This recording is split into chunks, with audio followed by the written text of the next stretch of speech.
Bom, prosseguindo no estudo de história da igreja, estamos no item 12 do nosso material didático, na página 63.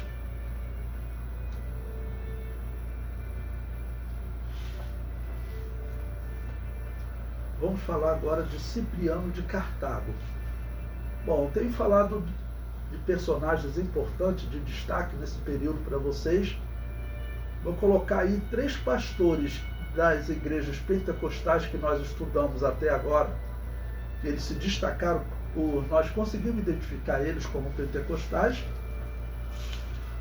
Foram Montano, que foi criticado até por Eusébio de Cesareia por ser pentecostal, Tertuliano, que inclusive saiu da igreja de Roma quando ele conheceu um pentecostal, viu um pentecostal sendo sacrificado, sendo martirizado, tá bom? E Novaciano também, que nós estamos agora no ano 258. Novaciano, ele separou-se da igreja de Roma, ele morreu no ano 253. Bom, o cisma essa divisão de Novaciano, ela, vamos dizer, repercutiu na igreja,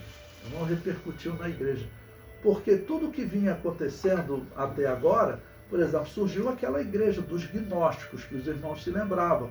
Era uma igreja que durante a perseguição, ela não sofria nada, porque ela sacrificar qual divindade, Júpiter, qualquer uma, aquela igreja sacrificava em geral, tá bom? Que era aberto. Tinha aqueles que sacrificavam às escondidas, tinha aqueles que compravam para não sacrificar, compravam soldado romano, tá bom? Então, tinha diversos tipos, né? Então, e Cipriano de Cartago vai ser o 4º homem aí nessa lista. Então, nós vemos, então, Novaciano, Tertuliano e Montano. E Cipriano de Cartago vai ser o 4º nessa lista. E ele é interessante porque ele claramente vai se posicionar contra o bispo de Roma quando for tratado o chamado batismo dos hereges. Por quê? O que era o batismo dos hereges? Durante a perseguição, tinha aquelas igrejas que se entregavam ao sacrifício, né? E tinham pessoas que eram batizadas nas águas por essas igrejas, por esses bispos. E a igreja de Roma estava acolhendo todo mundo. Não, teu batismo também foi válido, mas quem batizou foi um homem que ele estava lá cultuando o demônio. Não, aceitava tudo.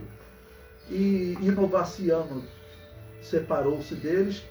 Cipriano de Cartago criticou Roma, ele não criou o cisma, tá bom? Mas ele criticou Roma, e em cerca de 80 anos, durante Constantino, eles vão acabar se separando de Roma, porque a coisa vai piorar muito.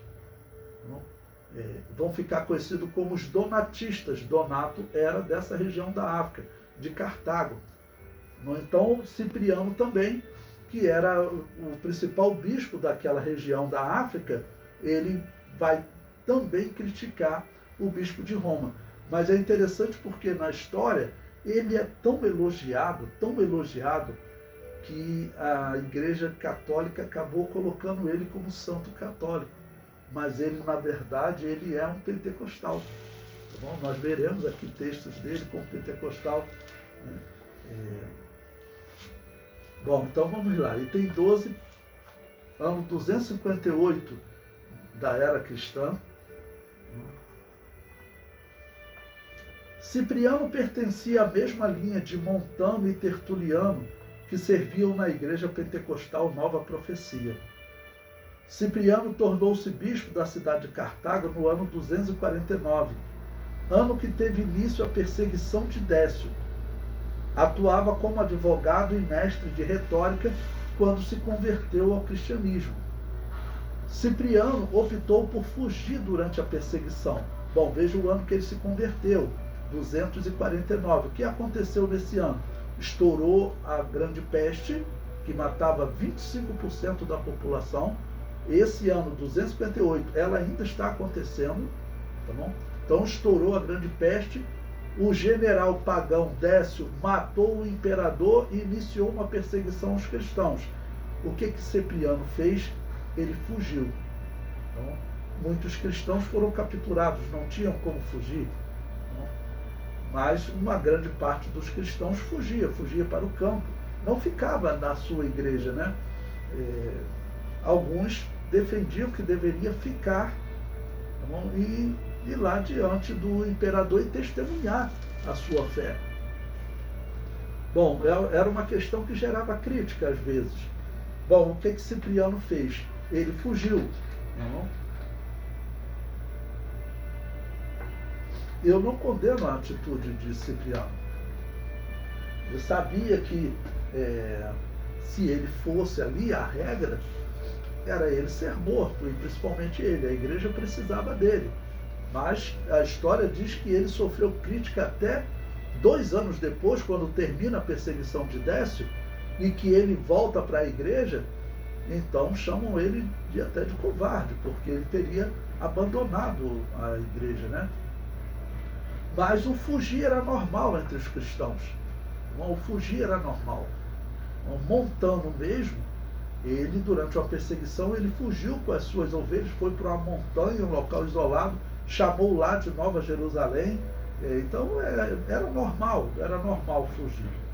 Mas ocorrem essas críticas, né? O comentário prossegue.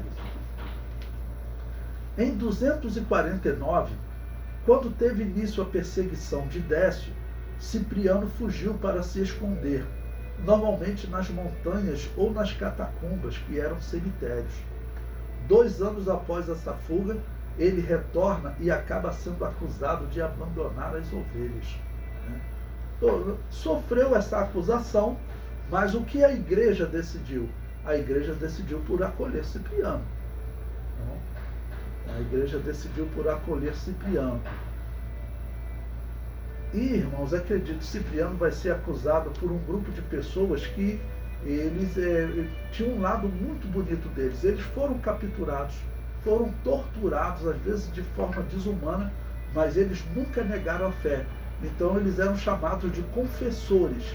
Então, esses confessores que vão começar a acusar Cipriano, dizendo que ele deveria perder o cargo porque ele fugiu. Ele tinha que ter ficado, né, enfrentado a tortura e não negar Jesus e testemunhar diante do imperador e testemunhar diante de qualquer general que fosse do exército, soldado, raso, quem fosse que viesse prender ele. Então, era uma questão, todo esse tema de perseguição e dos capturados era muito difícil, né? Bom, eu coloco aí mais um texto de Eusébio de Cesareia comentando sobre esse período. Veja o que ele diz. Os bispos de Roma nos tempos de Décio e de Galo. Na cidade de Roma, depois de Cornélio, exerceu o episcopado em torno de 3 anos. Estabeleceu-se como seu sucessor a Lúcio, que, no entanto, viveu em seu ministério algo menos que 8 meses, e ao morrer transmitiu seu cargo a Estevão.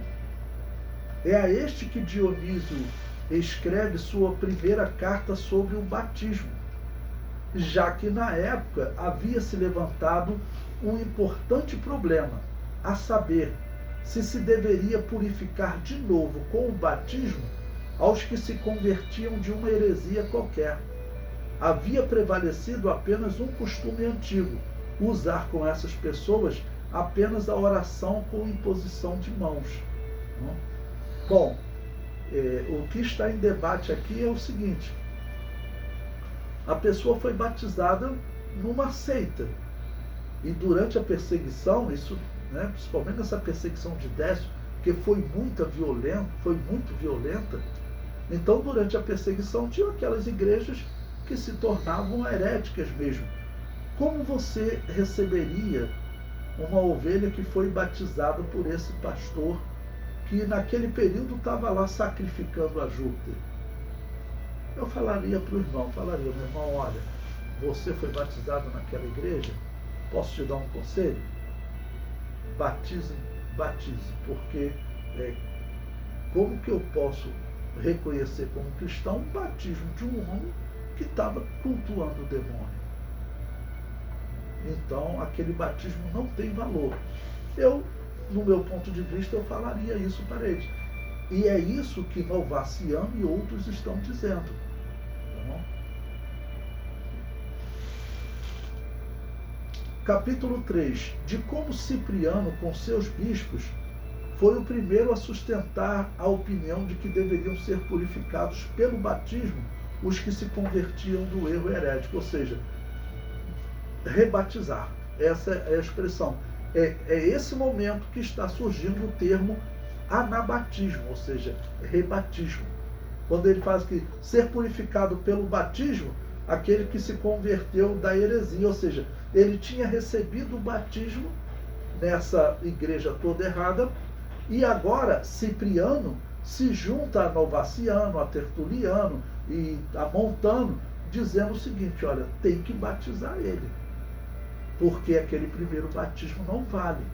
É por isso que até hoje a Assembleia de Deus, quando ela recebe um católico ou um presbiteriano ou um protestante, luterano, o que a Assembleia de Deus faz? Ela batiza essas pessoas. Porque o batismo deles não tem valor diante de Deus. E é isso que nós temos que continuar fazendo. Porque são seitas, porque tem um batismo inválido, o batismo de recém-nascido não tem valor diante de Deus. Nós não podemos mudar isso. Veja, é exatamente isso que está sendo discutido aqui agora. Tá bom?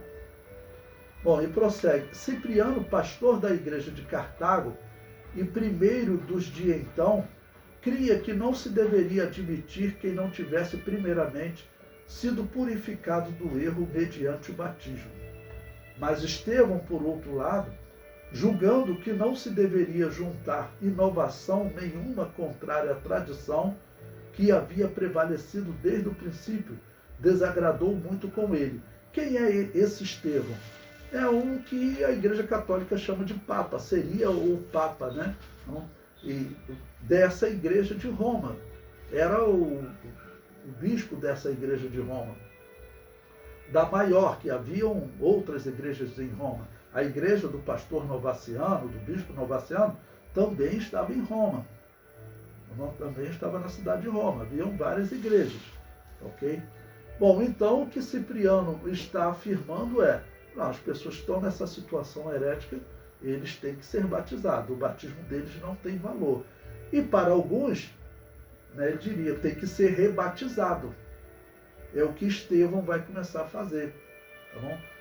Dizendo que ele está rebatizando as pessoas. Enquanto Cipriano, Novaciano e a Assembleia de Deus hoje, ela diz: nós não estamos rebatizando. Nós estamos batizando, porque batismo de recém-nascido não tem valor diante de Deus. Ok? Esse ponto é importante, né? Cipriano escreveu muitas obras que se tornaram referência para a história da Igreja. Até o teólogo católico Agostinho de Hipona exaltou os seus escritos. Talvez essa exaltação de Agostinho tenha levado a Igreja Católica a cometer a gafe milenar de aceitar como santo da Igreja Católica um homem da Igreja Nova Profecia, que para os católicos significa dizer que era de linha montanista. Normalmente os católicos tratam Montano e essas igrejas, da qual Cipriano também é sabido que ele fazia parte, ele trata essas igrejas como heréticas. Ou seja, se Montano e Tertuliano eram heréticos e Cipriano é da mesma linha, significa que os católicos teriam colocado um herege como santo, né? As confusões das heresias, né?